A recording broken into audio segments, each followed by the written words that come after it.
All right. Well, thanks so much for joining everyone. I want to do a quick thing. We got around 14 people, so more people will join. Um, let's put in the chat real quick. Let's put who you are, what you do, what's working for you right now in your marketing machine, and then what you want to get out of today's call.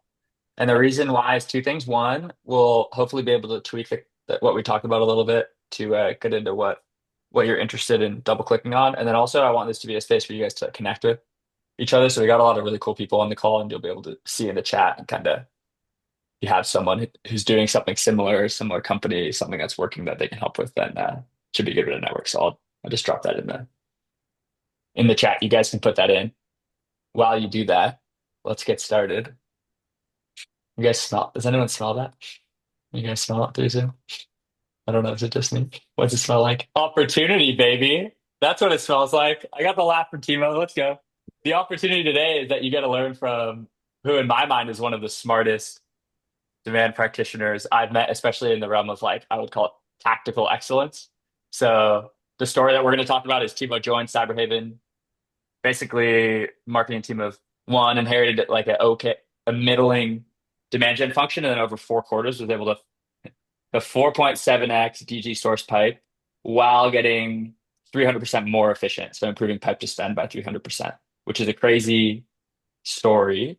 Um, and I'm excited to double click. I think what's especially interesting is the like tactical excellence. So we'll go into it, but there's nothing groundbreaking that you were doing, Right. Timo. It was just like very high level execution and doing the fundamentals really well, which is something that luckily we can all learn from. So Yeah, I excited. definitely would not say there's anything groundbreaking what we did. It's more so kind of identifying the lowest hanging fruit, right, at the end of the day, because there's especially as demand practitioners, you're pushed and you're like probably well aware that there's 10,000 things you can do. And people always talk about the lowest hanging fruit, but sometimes the lowest hanging fruit can be the symptom. So you can't only go around fighting symptoms, right? So I don't think it's anything groundbreaking, but um, Totally. a little bit of like a kind of introduction for the broader group. I don't know who was able to attend the live session itself, but I'm Timo. I've been with Cyberhaven coming up on 2 years. Prior to this, I was over at Verkada. Verkada, I was leading their new products growth. So anything outside of their core product line, which is security cameras, I was in charge of bringing them to 50 million in lifetime bookings as fast as I can. So that includes things like access control, alarms, sensors, so on and so forth. I also did a little bit of channel marketing over there, which I think has been very helpful for my time in Cyberhaven, which, cybersecurity is notoriously channel first and channel driven. So it's been a helpful experience. And then prior to that, prior to Verkada, I was in private equity and investment banking. So kind of made a pivot about 3 years into my career and then landed in demand. So um, that's kind of the Let's go. TLDR. Um, I guess Sweet. diving, should Well, I let go me, into the presentation? What would be the most helpful yeah, for the broader group?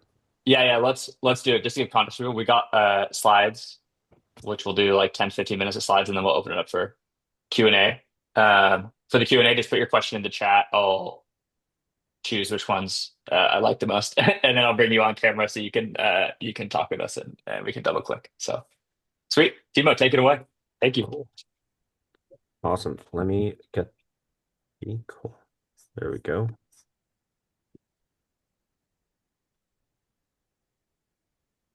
I'll just start with the three core problems that we identified. Kind of laying the groundwork. This is February of 2024. We actually had no one in the demand seat at that point in time. They had left the company in around November of 2023. So the engine was largely disregarded, but it had been running for about a year and a half, 2 years before. So there was still data for me to look at, which is great. So it was not a true cold start, like a 0 to 1 type problem. And identified three things. One is we were very overinvested in demand capture. Our short-term goals were driving short-term messaging too. A lot of requested demo, a lot of assuming that people were primed and ready to buy, aware of who we are. And I felt like that's just not a sustainable strategy at the end of the day because all you're doing is demand capture. The second problem that we identified was a single channel reliance. This was somewhat of a misconception internally. People had identified LinkedIn as being way too expensive from a CPM basis, and people had identified that Google was way too erratic in terms of um, we weren't getting the right quality of people because it's keyword based, right? So it was harder for folks to restrict the quality of leads that they were getting.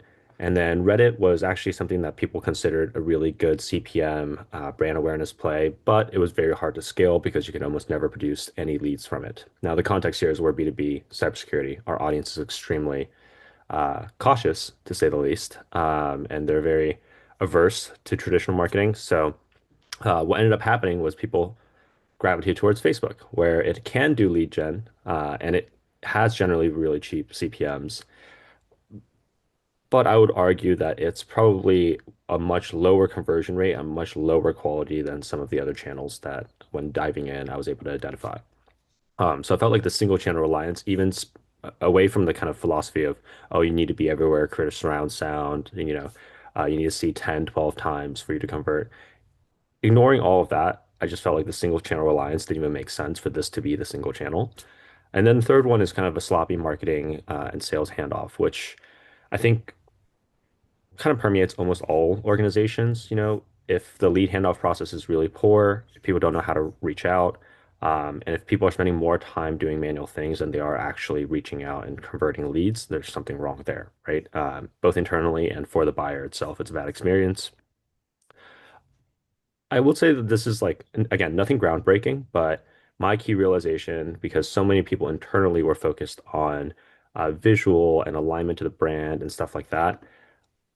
I might get flack for this down the line, but I'm very, very I don't care that much about aligning to the brand. Like I'm like very comfortable with up to a 45-degree pivot from where the brand is. Definitely not like a 90, but like, how are you going to find the next working thing if you're not willing to pivot at least a little bit from the defined brand, right? Otherwise, everything looks the same. And especially in a world of AI slop, it's going to look more and more like the same. But my key realization is like a pretty image and a catchy headline is not really going to earn our buyers' attention. You kind of have to do something else, right? You have to produce things that people care about, that like they're actually getting value from you. This starts to sound a lot more like Jordan Crawford and his like outbound strategy, but I think the same thing applies on the inbound side too. So a three-part strategy that we looked at. One was mapping target accounts and clean audiences. That's just mostly about waste, like cutting wasted spend. Demand creation, which is more about earning our audience's awareness, time, and so on and so forth. Demand capture, kind of, this is where more of that 45-degree pivot away from the brand came in. It's like, let's do stuff that's really creative, that's really like, it's going to stand out in people's minds, even if they don't ultimately convert. So it's kind of combining demand capture with things that'll resonate in people's minds and can I have lasting mind share effect. I won't go too much into kind of these individual examples because I believe Eric, the group has already received the slides, right? If they want to go in and they can click more, but um, I'll kind of take a pause right here. This is essentially like the TLDR of what we did. The combination of essentially investing in trimming spend and investing in the right areas as well eventually resulted in this kind of like hockey stick, right? It was two, 3 quarters of rebuild. I swear to God, if anyone assumes that a growth person can turn it around in a quarter, don't commit to it. If they're pressuring you to commit to it, run fast because they don't really know what's going on. And I think like one of the things I like to say the most, especially when I'm talking to people who are trying to solve their growth problems, and I say it in the politest way possible, but it's, hey, if you don't have product market fit, we shouldn't be talking. Like I can't fix your lack of product market fit, right? Growth is not a replacement for fit. If anything, it can actually hurt the company in the long run because you think you have product market fit, but it's really just growth hacking and pulling a bunch of growth levers. So I'll take a pause right there. I see like there's a couple of chats coming in, but um, Timo, can we spend like, I don't know, super quick on the yeah, meat of it? I think the targeting with primary is interesting, and then yeah, we can talk about certainly. the just kind of the general about the content, the type of content that I was working, and then if you want, we could double click on like the specifics there. No problem. I kept it really short, but happy to kind of go in more. So, uh, this is aligning to the first part of the strategy, which is mapping target accounts, trimming the fat and waste and all that jazz. So, primer, full disclosure, I am a customer of theirs. I've actually been a customer of theirs since Verkotted, so a company ago. And I work closely with both their founders as well as their product team to try and get a product that I would actually use. And clearly, like I've used it at multiple companies at this point. Um, so first thing is start with research and looking at the existing audiences that we'd already created within. Um, I kind of felt like we were a little too loose, a little bit too spray and pray. It's probably the best way to put it. So, a deep research of the data security space was a starting point, comparing what I found versus what already existed within our audiences, referring to historical closed won data. Of course, that's nothing surprising, as well as, which industries reach certain stages within the sales funnel. I think the most important thing for me, I guess, going through this exercise is whether or not the closed won data is actually reflective of reality. Um, the context here is that Cyberhaven commercialized back in 2021, but initially we were very focused on commercial accounts that were sub 1,000 in employee size. Over time, we scaled much more into kind of 5,000 under and the enterprise and then, Fortune 500 realm. The stuff that we closed back in 2021, I don't care how you slice it from an industry perspective, how you slice it from location perspective. It's probably not as relevant when you're shifting from a sub 1,000 to a above 10,000 type of a world. So being able to be selective with what is actually relevant closed won data was very important. And then the third one, which I think is one of the biggest value adds of Primer, besides the screen you're seeing on the right, is dynamic exclusions based on your CRM. So if someone actually flipped to an active opportunity, or someone was marked by a sales rep as competitor, they will automatically get pulled in. You can set up your exclusion list that live, breathe, update across the various ad channels. And my personal approach, especially when you're learning a business for the first time or stepping in a new role, is uh, definitely emphasize exclusions more than the inclusions. It's very easy to say, like, I know exactly who I want to go after, but nine times out of 10, like, you might be excluding someone that you really shouldn't be excluding. So rather than saying, I know what I want, I tend to go, I know what I don't want. And the screenshot on the right here shows kind of like, I'll zoom in a little bit, but it shows a little bit of this kind of input and output style that I've worked with the Primer team to kind of develop. On the left side is your traditional criteria filtering. On the right side is kind of the summary and the preview, high level of what exactly you're getting, right? The nice thing is, I was really frustrated personally when I had to work with other audience tools where you push it into LinkedIn, then you go into LinkedIn, then you look at the audience insights, and you're like, oh my God, what a disaster this audience is. This is completely misaligned with what I'm looking for. So being able to see everything at an aggregate summary level was very, very important. If I then saw, for example, I included Asia, right? I like included Asia for some reason, and randomly I see that companies by location towards the bottom has North Korea. No, no, nothing against them, but we don't sell into North Korea for sure. So like being able to immediately see at a glance, and you can't see it in the UI over here, but if I were to hover over and click around the kind of 20% mark, there'd be a little Rex X bar cross that shows up that says like, hey, actually, I want to exclude this. So being able to say like, let's work with the inputs and also exclude based off of the outputs and summaries that I'm seeing was actually something that allowed us to iterate and preserve the quality of our audience really quickly. Yeah, this is great. I think the high level takeaways, like in when you joined, you had a bunch of levers you could pull, especially to improve efficiency as you started. And like it seems like one of the easiest levers you had was just like cutting waste Yeah, in the easiest way to targeting boost because ROI is you to were exactly because you're I mean you guys were relying on basically native targeting and like one time list uploads in Facebook, right? So like any if you can improve match rates of better data and then make sure that the data is actually fits your ICP, that's like easily like such a high leverage yeah, and I play. think And then like it saves you a bunch of time with the dynamic audience updates and exclusions and all that exactly that's shebang, which is no fun. exactly what I was going to go to, which is like I wouldn't have to I would not want to have to do manual exclusion lists every week or whatever it might be. Um, Okay, so let's so this is the first step is like cleaning up targeting, and then you guys were heavily over invested on what we would not even demand capture, just like demo request messaging and yeah, ads. So then you decided to like start building trust with the audience by doing demand creation campaigns, really high quality content, and then yep, demand capture. Let's exactly. hit that quickly, and then we'll hit Jay and Mark's questions. Cool. And I'll caveat this by saying like webinars and downloadable content might not work for every single person, right? It also varies from industry to industry and also varies by stage, right? If you're a very well-established company, like webinars maybe isn't as relevant. I don't know, because people are already educated on the market at that point. People might already know where you are. The purpose of a webinar is to accelerate you through the marketing funnel. But we did do a lot of webinars focused on bringing industry experts into the space. In this case, we have the former CISO of Palo Alto Networks. In another case, we had one of the early engineers from CrowdStrike that we were able to bring on. That's a lot of just reaching through the network and finding people who others might want to listen to.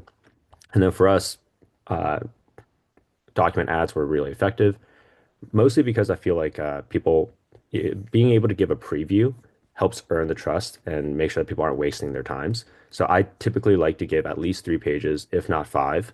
And at least within the first three, I like a sexy graph like page, even though I'm contradicting my earlier statement, but I want to make it somewhat sexy on the front page. I want to have like a summary of what you're going to get outside of the doc.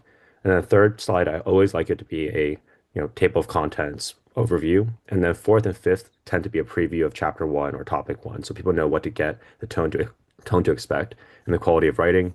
And then I'll quickly go through kind of the demand capture motion, which is even like the ones on the left and the right are very standard gift card ads. Excuse me. The one in the center, which is a paintball gun, we've also done flamethrowers in the past. These are ones that are very much intended to be like, hey, even if you don't convert on it, it's something that might stick out in your memory. You're like, hey, you guys are the paintball guys, right? Or you guys are the flamethrower guys, right? We had people coming up to us as conferences, remembering our ads and asking if we're still giving them out. And I was like, no, it was like a limited run, but like at least it's stuck on your mind enough for you to find us at RSA or Black Hat or whatever it might be. So those are cool little kind of demand capture that also functions as, capturing mind share and demand generation. Yeah, no Anything one's else you coming want up to at a dive into? conference. No one's coming up at a conference and being like, "Hey, you're the guys who offered us AirPods." No, most likely not. You still offer Most AirPods? Uh, okay, great. So we got some great questions in the chat. Carries will be quick, and I heard this a lot, which is what was the down funnel impact on the leads that converted from the gift card offer specifically? If you have any specific numbers, or you can just speak to like how you, because there's an objection that comes up a lot. It's like we're incentivizing them; they're going to be shitty leads. Like, speak to that for a second. Would be helpful. Yeah, absolutely. So I would say I'll start with the top of funnel, right? The top of funnel for our industry, we were seeing CPLs of about, and this is after layers of retargeting. So there's actually more embedded hidden costs, right? If you just include the retargeting original cold campaign. We're seeing about 850 to 1200 cost per lead for a traditional, like, hey, here's a console, here's a product image, here's a graphic diagram, whatever of the product, for a demo lead without any incentives. So 850 to 1200. With incentive ads, our average after retargeting all that jazz was initially around $150, and then it would climb up and creep up over time. Obviously, as saturation, as low-hanging fruit kind of runs out, but we'd almost always plateau around 600, give or take. So having it, right, for a $50 gift card, and I typically don't do more than 50. The reason being is that once you go over 50 for gift card value, at least during my A/B testing, completely skews the quality of audience or leads that you're getting. 25, 50, I think that's like a comfortable range where it's like a sweetener enough to get people over the line, but not so much that you're going to get a bunch of gift card hunters is probably the best way to put it. Um, and then in terms of after they get the meeting booked, completely correct. We would see like the meeting booked to sales accepted opportunity. That conversion rate historically for us has hovered around 55%. With incentive ads, it tends to be more around 30, right? So it is like a meaningful quality drop. But when you're looking at starting at 150 and CPL stabilizing at 600, and then for the regular ads without any incentives starting at 850 and then plateauing around 1200, it's actually roughly the same math, right? Like from a conversion rate perspective and cost that's related to it because you're starting so much lower in price. Um, And you also get you. Sorry, go ahead. I didn't mean to yeah, interrupt go you. for it. I was going to say that you also get the added benefit of like a really high quality prospect now understands deeply what your product does. Hmm. So having more volume if it's the right people for less cost, like I would take that over more efficiency but more expensive, just because you get more eyeballs on your product and those people are going to like understand what you do, share with friends, etc. And you'll have And that relationship over time. it's important to note that we were in a very much like a awareness and brand building time, right? Where it's like people weren't aware of us. And so I don't care if the CISO of Rockwell Automation for some reason wants a $50 gift card. If they're on the call, we have time with Rockwell. We're we should 100% pursue that, right? Even if it doesn't turn, even if it doesn't turn into an opportunity that very moment, at least there's that touch point, right? And there's something that we gave our sales team a chance at goal. And if our market is, if only 5% of our buyers are in market at any point in time, I can't expect that I'm only going to capture that 5% perfectly every single time, right? And if anyone's telling you that they can, shout out 6 cents, it probably they're lying. But sorry, that's a Yeah, slight that makes bias sense. there. What just real quick, the audiences for those gift card ads, is that just like people at who fit your ICP audience who are warm, engaged, like website visitors, ad engagers, etc.? Great question. Yeah. So typically I would do them at like the retargeting layer. That way they're at least aware and they've interacted with other content, right? We have tested it by going purely cold. Generally does actually yield even lower CPLs, but like lower quality and lower conversion rates from meeting into sales accepted opportunity, right? Because those people are much more likely to be actual gift hunters. The difference is that by not having retargeting layered on top, you're going to have a broader audience to go after. And so if you've honed in your audiences and you've trimmed a lot of the fat, the garbage, it's actually not a bad play to do every now and then. Flood the kind of, build the essential database with good quality leads that you can then reach out and get later on. What we actually saw is after running some of our crazier, quote unquote, incentive campaigns, we had deals that were coming back around, mentioning in the transcripts, like reviving 9 months, 12 months, 14 months down the line. We still have people who are re-engaging with us like now a year and a half after they interacted with one of our crazier incentive ads, being like, I still remember you guys. Now, interestingly enough, that does tend to happen with the more crazier giveaways as opposed to, the Mm. $50 gift card because it's so saturated a market where everyone's doing $50 gift cards, right? So that's kind of part of that demand capture, but with also like capturing mind share and memory and some sort of like a emotional reaction.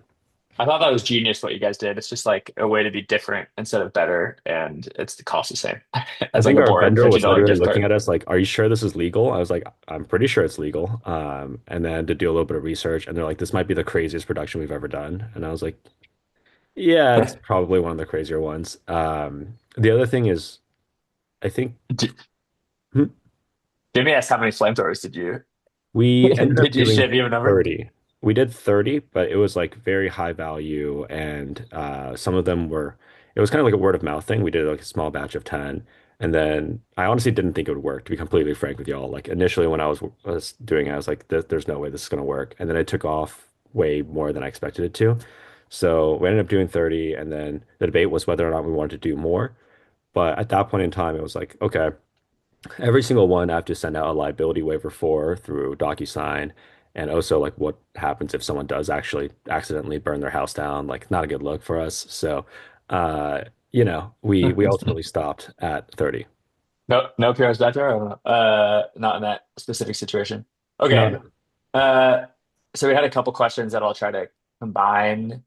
here. That Jay had a question about sizes of audiences, so cold and retargeting, and then Mark asked this, and I've had people, a couple people actually replied to the newsletter asking this as well. But like, what was your methodology for once you have that overall audience deciding allocation of budget? So like, how do you decide how much to allocate to demand creation versus these demand capture stuff? Yeah. I'll kind of start with understanding like are, I assume both of you guys are very much in this kind of cold plus retargeting world right now. And okay, cool. Um, I'll dive right in. If there's anything that I'm talking about that's like not relevant at all to you guys, like I want to be helpful as possible. So like keep me honest. Rough sizes of cold retargeting, I would say right now we start around 50K. And then for layer one of retargeting, aka to interact with some of our cold ads, it hovers around 10 to 15K. So we have pretty high penetration actually into our cold audience. And that's And then just from, people. I'm sorry, That's people, yeah, people. And which you then built for the primer audiences. so primer audience sits at 50,000 at the very top, the cold audience. And that's like Uh-huh. people who I want to make sure that I'm showing the right message to. And Okay. then those who interact with the top of funnel ads, which tend to be like, much more brand awareness driven, website driven, click-through driven, right? Then those people get built into a retargeting one, where what you'll consider like, they're aware of us and they know who we are, they've interacted. That audience tends to be more 15,000, and it's like retargeting audiences from website, video views, your classic kind of click downloads, all that jazz. And then we have retargeting two, which is, hey, if you've interacted with any of our content on retargeting one, and that tends to be heavily comprised of on-demand webinars and document ads. I'm personally a big fan of document ads. Then we put you in retargeting two. Now, retargeting two is generally a relatively small audience between 2 to 4,000, and that's where a lot of our, actual demo ads will be coming from. Mhm. Um, if you want to scale up, I mean, the way that that's set up means that if you want to put more budget into the top, it actually has a flow through effect to all of them, right? But if you're only putting effort into or budget into retargeting two, you're probably not going to get increased efficiencies from just showing the same demo ad to the same person 20 more times. So it actually turns it into more of a coherent system where, and that I think ties into Drax's question of like, how do you allocate the budget between all of them, right? Um, I I tend to allocate the budget heavily towards the top of funnel, which I think is abnormal for most people. It's essentially like 40% of our budget goes towards the top, but the reason being is that it flows through into the mid funnel where we're building the retargeting audience, right? And then about another 40% or so goes straight into the mid funnel to generate more document ads, more awareness, try to build that bottom of funnel. Because the bottom of funnel, we know we convert very well. If you've been interacting along the way, like it converts very well, but throwing 10x more dollars into the same 2,000, 3,000 audience, it's probably not going to yield much results for you, right? But it's like an integrated system. We've also tested in the past where I was told from the top down, we need to cut our brand awareness spend. This doesn't make any sense. So we dropped it from 40% to I think 20% or something like that within a quarter. Completely nuked our pipeline. Like it was to a point where I was like, I'm I didn't run the ship. Like don't look at me. Like I was very against this decision. But Uh, it's a decay effect, right? So that takes 6 months for that to show up. So it's very hard to see that. Yeah, yeah. You start to see like early signals, right? You're like, and for me, because I had this three-layer kind of retargeting setup, I was looking at the retargeting audience and I was like, okay, well, 1 month into the quarter, the retargeting layer two, which is a 30-day look back for high intent, I see the numbers start to come down. I was like, okay, well, it's a leading indicator. And then by the 60-day mark, which is what our look back for the retargeting first layer is, so 2 months into the quarter, I start to see that declining. And I'm like, well, the double leading indicators are there. I'm very worried for this quarter and especially more so for the next quarter. So that's where I started seeing like, hey, we need to turn something around here. Otherwise, the writing's on the wall. Yeah, that's great. That makes a bunch of sense. Do you have in those audiences like do you have a methodology to get to uh the budget? Like if leadership is asking you how much to spend, like do you start with the 50K and you're like, this is our audience penetration and the frequency we want to hit and our CPMs, and based on that, here's how I get to budget? Or do you get Yeah, budget and then you're like, here's how many accounts I can hit, so I'm gonna build an audience that like hits it's evolved a that little bit over size? time for sure. Because like I think previously we weren't doing as much of the ABM, so it's not like a hey, here's input is the number of accounts and we want to Right. allocate X number of dollars to it. It was more so hey, after building the audience within Primer or like seeing what else other tools we might want to use, but typically Primer, I would say okay, well, what's the average expected penetration into this account? What's the frequency we're comfortable with over a period of time? And that's kind of where you're deriving a lot of the budget metrics. I'm actually perfectly comfortable, and this is maybe a reflection of us being such a like early stage startup and me doing everything at that point in time. I was not holding myself strict to 40, 40, 20 or anything like that. If I felt like, hey, we were seeing declining efficiencies at the bottom, well, that's fine. Like pouring more budget there is not going to solve an efficiency problem. If anything, you're just going to inflate the denominator more. I was more than happy to kind of similar with the branding of 45-degree fluidity. I'm fine with increasing budget to the top of funnel or the retargeting layer one if I felt like we were sustaining the right click-through rates, building the retargeting audience, reaching new people, and increasing penetration. Because I was confident that we were doing the right things, even if the results in the short term were not backing it up. And as we kind of saw with the graph that I showed earlier, it was like 1, 2, 3 quarters of build, and then boom, things started like going taking off, right? But if there's no demand that you've created, there's no demand you can capture. Mhm. Love it. Super helpful. Um, okay, I'm gonna ask one more question from the chat, and then I want to open it up for the ability to go a little deeper with Timo. So if you guys have like deeper questions that you want to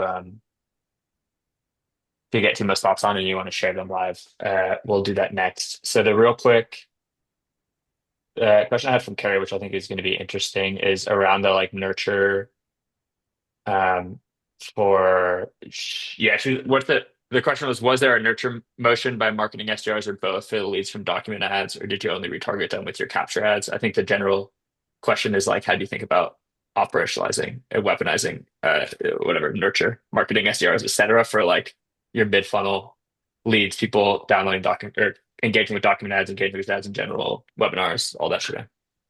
The short answer is yes. We did all of that. So we don't have MDRs, which I think is something I'm more familiar with coming from Verkada. We had marketing development representatives that would call down marketing leads. We only have SDRs at Cyberhaven. Um, and in terms of nurture, we had kind of automated nurture. I think that's actually evolving over time because I feel like AI has unlocked a lot of use cases on the nurture side to turn it more into a one-to-one nurture as opposed to a generic nurture sequence that people are more traditionally doing. But at least at that point in time, the lead would come in. We would obviously add them to our retargeting audience for digital ads, but we'd immediately have our SDRs with SLA of 24 to 48 hours. Again, if assuming they're not on PTO, but 24 to 48 hours to follow up. Now, that's very generous, by the way. That's mostly because we don't own the SDR function. If I owned the SDR function as like an MDR, like I would be saying like your SLA is like 2 hours, bro. Like max, you go to the bathroom, you take a really long lunch break, you're coming back, you're dialing that lead, and you're dialing them twice in the day. So taking a break there, that's kind of my approach. And the call to action there is I would really, really want them to see if they're like, to understand why they kind of came over first, right? Like if they don't understand why they like found the document ad attractive or interesting or whatever it might be, like this conversation is going nowhere.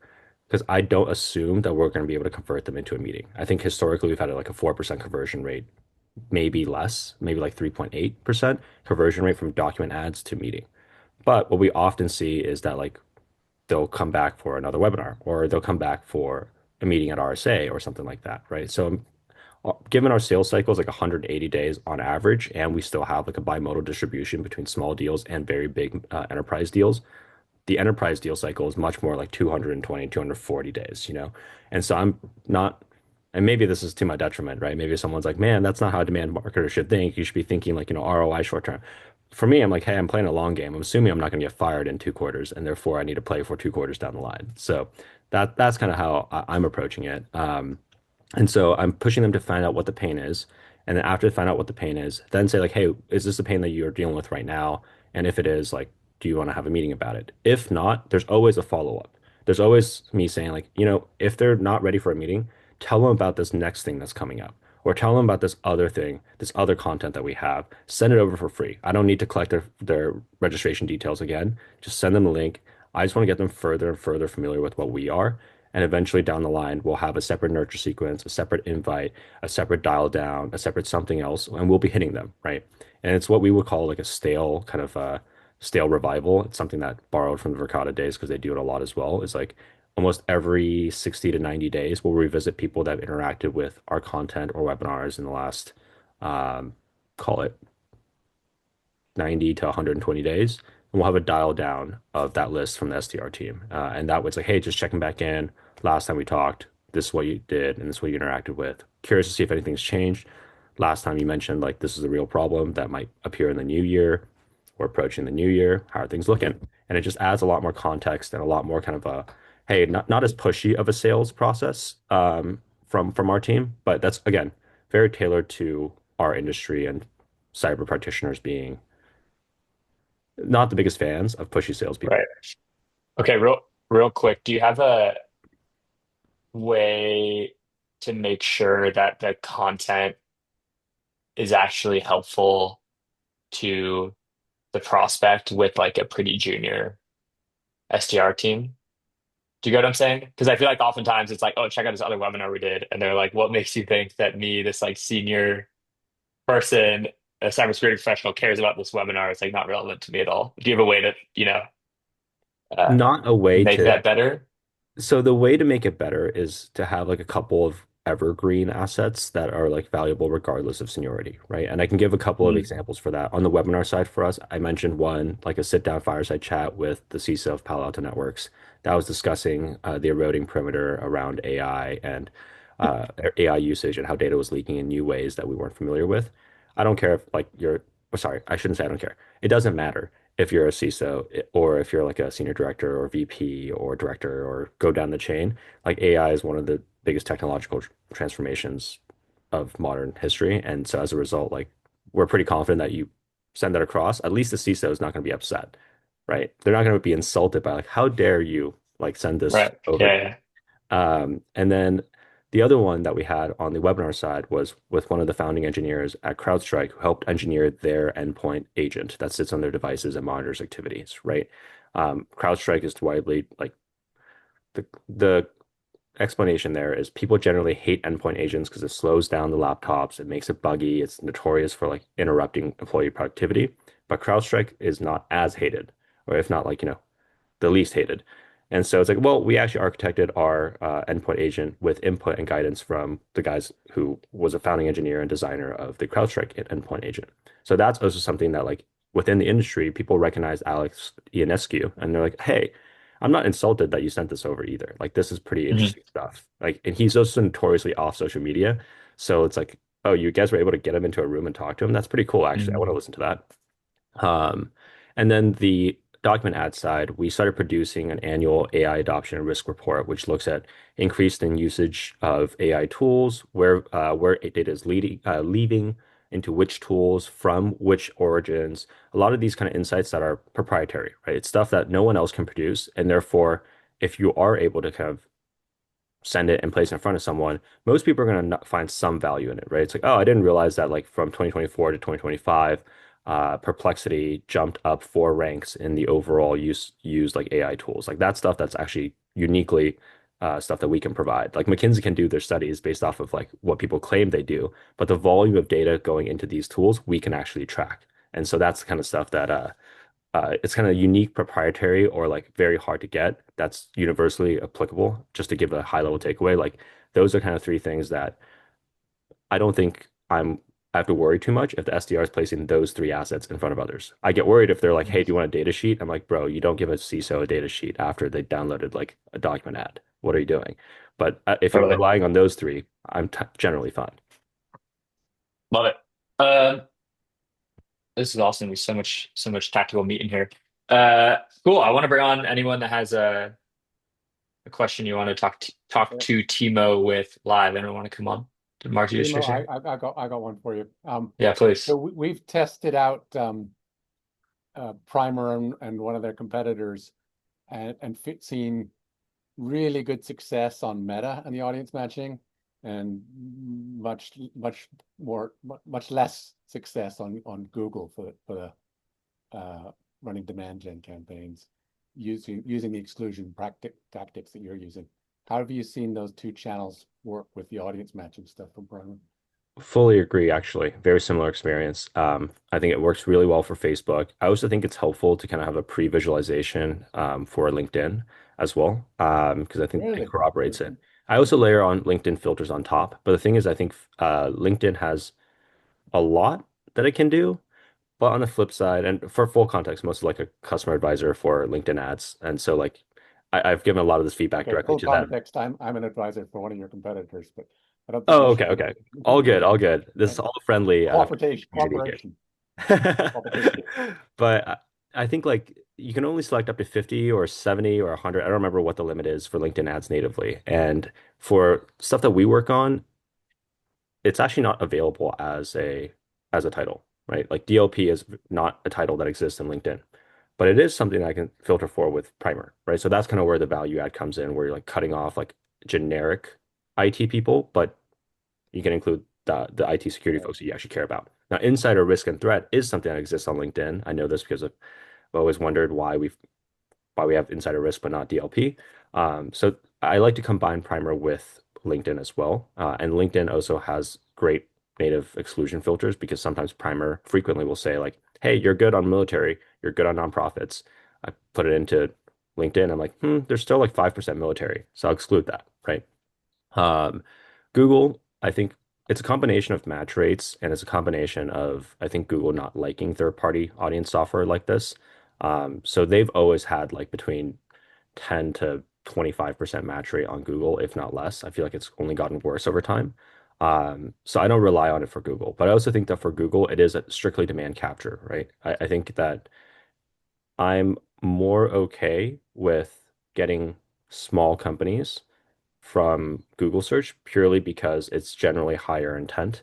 And we have a separate process for the smaller companies, which is like, hey, skip the POC stage for the most part. If we can skip it, quick close, that's fine. There's no need disqualify, right? Because I think like it's just as damaging to get a bad customer as it is to not get a customer. So I Yeah, think that that's very much a philosophy we're aligned to. yeah, good to hear. And PMAX has never Everyone's worked aligned for on this us. one. Yeah, great. Comments, right, on the P next piece. Can hear that as well. Uh, Anyone else? Oh, I just saw that Carrie mentioned very generous. Yeah, I was not happy having the 24, 48-hour SLA at all. I would be. Some of my clients are worse than that. I was I think I was pushing for technically within the same day multiple calls, and which is especially more important if you're doing direct mail. I didn't mention that at all within our strategy, but like we have done direct mail before. I still think it's a very powerful channel, but the only way that that works is if you have someone who's dialing 2 to 3 times on the day of delivery, and you have like a very well set up system. And it also is harder to do in cybersecurity where people are a lot more privacy centric, but the entire channel fails if you can't cold call. So 24 to 48 hours, we've now gotten it down to within 8, I think. So it's a work in progress. I have other clients whose 5 minutes is the standard. So That if sounds like a dream world to me. That's funny. I have a quick question on your demand gen source pipeline. How are you determining what you count as pipeline? Is it opportunities? Is it something earlier than that? Yeah, so for us, we have 7 stages in our pipeline, technically 8, but S0 represents the meeting is booked. And that's kind of like, hey, like SQL, right? And then an S1 is a sales accepted opportunity. At that point in time, the pipeline is actually attached by the sales rep. Now, I don't, and S1 is the only thing that we look at. We don't care too much about maturity, as long as it's within the quarter. At the end of the quarter, we stamp it. Now, I think that that's a little bit silly because certain deals evolve, right? Like it's more subject to the sales reps discretion, which can be good or it can be bad. And by good and bad, I mean accurate or versus not accurate. Not like, bigger number is good, smaller number is bad. But we also have this separate derived metric that's given the way that we price, which is on a per endpoint basis, typically associated with per managed device from the company. Um, we can estimate pretty accurately based off of the employee.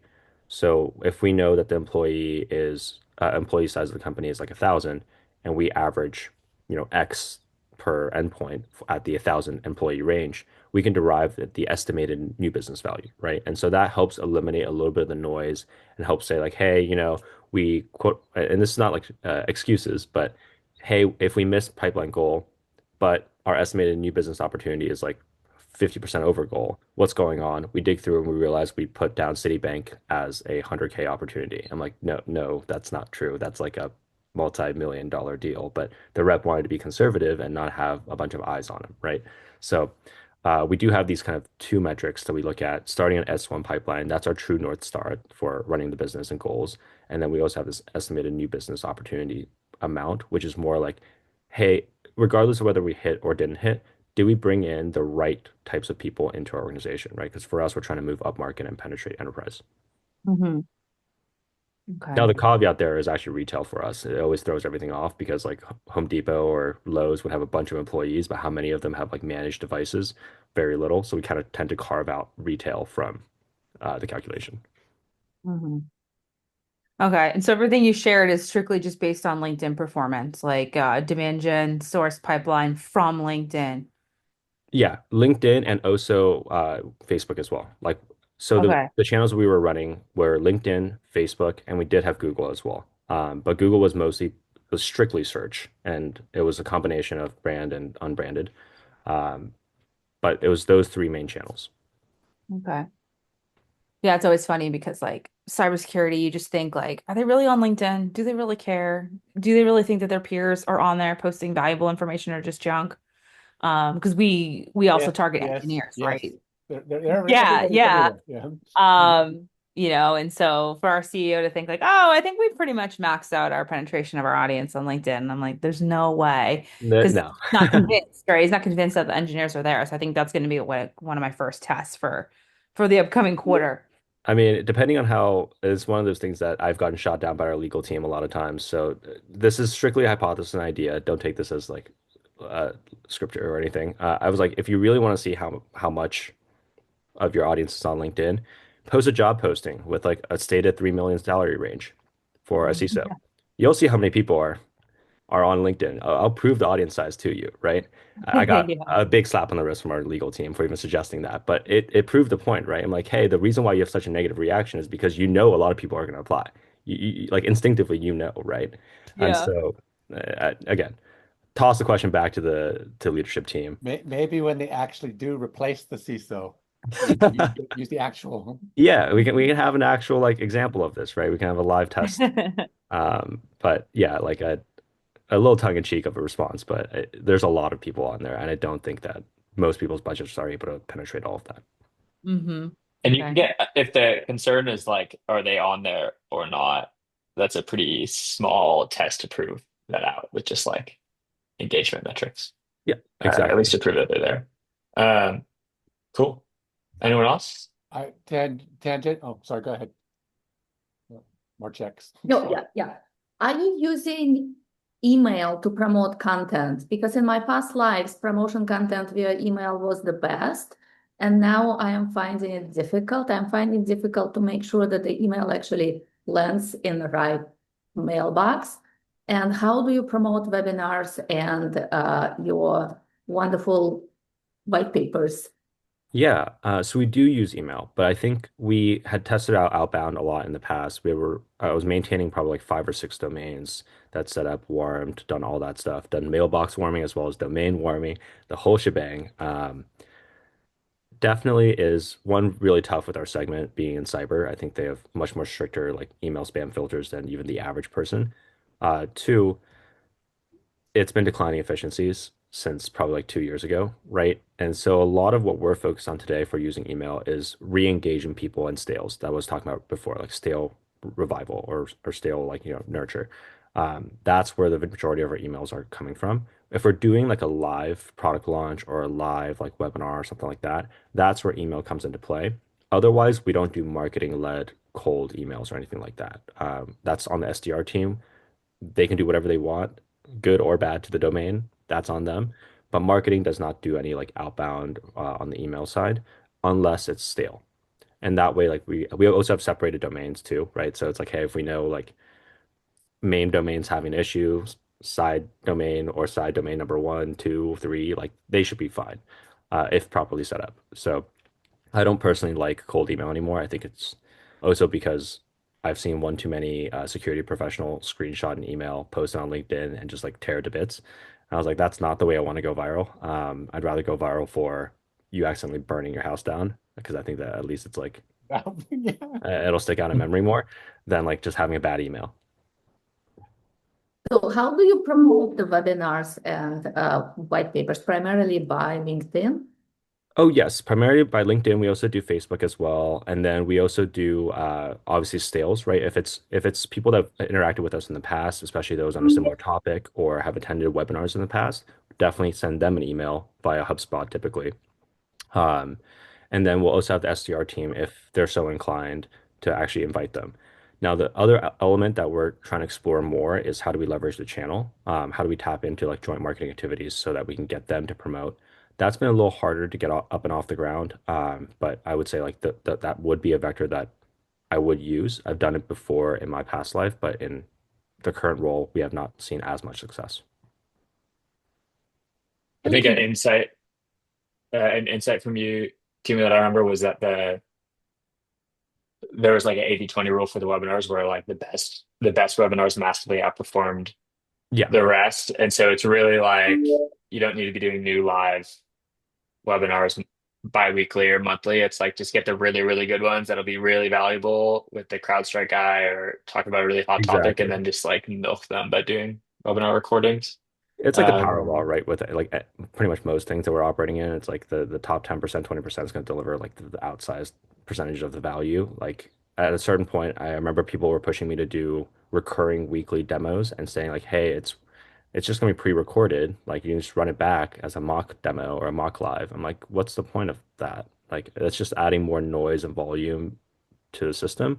And when we actually want to promote something that's valuable, it's going to get lost in the sauce, and people are going to think it's just another weekly. I'd rather reduce the amount of noise so that whatever we are putting out there is high quality and high converting and sustains its quality. yeah, Quality, like ROI quality, sorry. yeah, more value for fewer people like always beats less value for more people.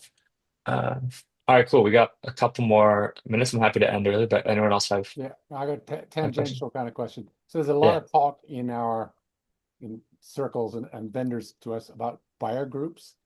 Um, have you thought about buyer groups and or worked on any of that, Timo? Yes, it's actually one of the efforts that we're working on right now, which is like trying to identify, and this is an effort led by our data and analytics team. To identify like for any given account that we want to penetrate into, since we're also switching to more of an ABM motion, who else do we need in our database, our CRM, to round out the buying group, right? If we are in contact with the CISO, do we need someone at the evaluator level to actually conduct the POC? Do we need to loop in someone from compliance or legal? Do we need to loop in someone? Do they have a data privacy officer? If they do, we need to loop that person in as well, right? So that's kind of coordinating the buying group. I personally don't think that we're doing and that anyone has figured out the right way to do it yet. Is like, okay, at what stage do you reach out to these other people? Do you surface it to the rep to have them be aware of it? Do you automate some sort of like a invite? Like, what's the right way to bring the buying group together? And I feel like you start to get more into a realm of how do we replace true sales, which is relationship building. And that's been an area that I'm like somewhat averse towards, right? Like I like automating processes and replacing like processes, but if you're replacing the essence of what makes sales sales, which I think, again, not making any assumptions, Drac, I'm just saying, like, what I've seen from other folks try to do is like, hey, let's replace the relationship building aspect and get all five of them into a room at once. I haven't seen that work very well for us. Um, we're The more so about like servicing the relevant individuals and as a recommended next step to be like, hey, we found these people that have had no activities or interactions on them in the last 90 days, but the sales opportunity is in stage three. Highly would recommend you loop in one of these guys because you're gonna have to run into them at some point, and you rather do that in good favor than when you're trying to get red lines. I mean, I've seen Palo Alto Networks talk about it a lot. They pump out their success around it. It seems very interesting. It changes what we do quite a lot, marketing to active opportunities with different messages for each of those different roles that you were just talking about. It gets very complex very quickly, and probably is better suited to some of our skills than the sales skills, frankly. Yeah, Um, I do agree with that. I've seen bits and pieces of the Palo stuff. I would love to kind of go more in depth on that as well and educate myself. But they've got some lean data ops star recordings that are really worth listening to. yeah, I'll check it out. Thank you so much. I don't think we're leveraging it quite to that degree. Like we have some adjustments to messaging, but we're not doing it in a at scale fashion. It's more Right. kind of like internal. And going after the op started to engage is very, it's not, we don't do any of that. I mean, that's next level, much more difficult. Yeah, But yeah, a primer would probably be also very good for that too, right? Once you've got company and want different roles. yeah. I think Primal would definitely be helpful for that. And I think for us, it's more. I don't know if we have the right messaging that's tailored for. It's like an ongoing evolution, right? Like we redid our messaging 2, 3 months ago, and part of that is trying to figure out, okay, well, things that worked before, how much of that can sustain going into the new kind of messaging world, and how much of it needs to do a refresh and rebrand. So it's like we're very much in a resurgence kind of era right now, or rebuilding era. I talked to I talked to Isaac from User Gems about this and his like I don't know, doing the whole like buy rule specific for the buying group thing is interesting, but if that's overkill, you can always just run like really simple, like Cyberhaven trusted by all these logos ads to the Hmm. buying group and the CFOs. And they would do that and would notice that certain CFOs, at least like the CFO who's signing off when you bring the contract to them, are like, oh, I've heard of this company before. Instead of just Awareness like is Yep. who are awareness they? is And it was really cheap. 50%. Yeah. Yeah. I love that. Yeah. I love that. That's a And even much if it's simpler. not, I feel like you can also do anonymized case studies, right? That was actually one of the examples that I showed earlier, which is like we would do customer case studies, but it almost feels like when we run the anonymized version, at least for certain demographics, we actually see a increased in click-through rates because they're like, well, I know this. Like, let me see if the one that we ran as an example is like advisory firms, right? It's like someone who was working in the advisory space. They also had an investment arm. So I ran into financial services and consulting and IT advisory. And we actually saw much higher because one, industry alignment, but I saw like a lot of people clicking through and downloading it because I think they're just they're seeing themselves in it, right? And they're clicking Yeah, through trying to totally. figure out like who is this anonymized version? Is it that guy down the street? Like it kind of sparks a little bit of like a internal thought as well. Um, and I think that that could actually be a good play to piggyback off of what you were saying, Eric. Like if you're going after CFO, I wonder if you can tailor it so that the CFO gets into a, is this my buddy's company? Is this like who could that Yeah. be talking about? That And it sounds kind of, like me. But no. yeah, exactly. But it's not me. I know I didn't buy this. I mean, Yeah, we ran. hmm? Sorry, go ahead. I was saying like LinkedIn is actually rolling out personalization these days for the ads, both the copy itself as well as what is in the image.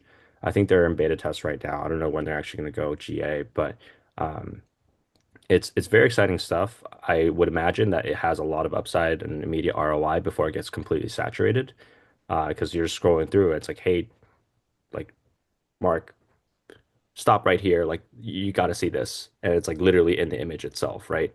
Now it could be a little creepy, but if done tastefully, I think that you can see very high like ROI from that, at least from a period of time before it completely saturates the market. I don't know when that's going to come, but I know it is coming. Totally. Sweet. Well, we're out of time. Timo, thanks so much. Cool. This was great. Thank you everyone Thank you for all. joining. I appreciate it. I hope it was helpful. And yeah, I will see you guys all soon. Thank Thanks you. again, Really Timo. helpful. Bye. Thank you. Bye. See you, Mark.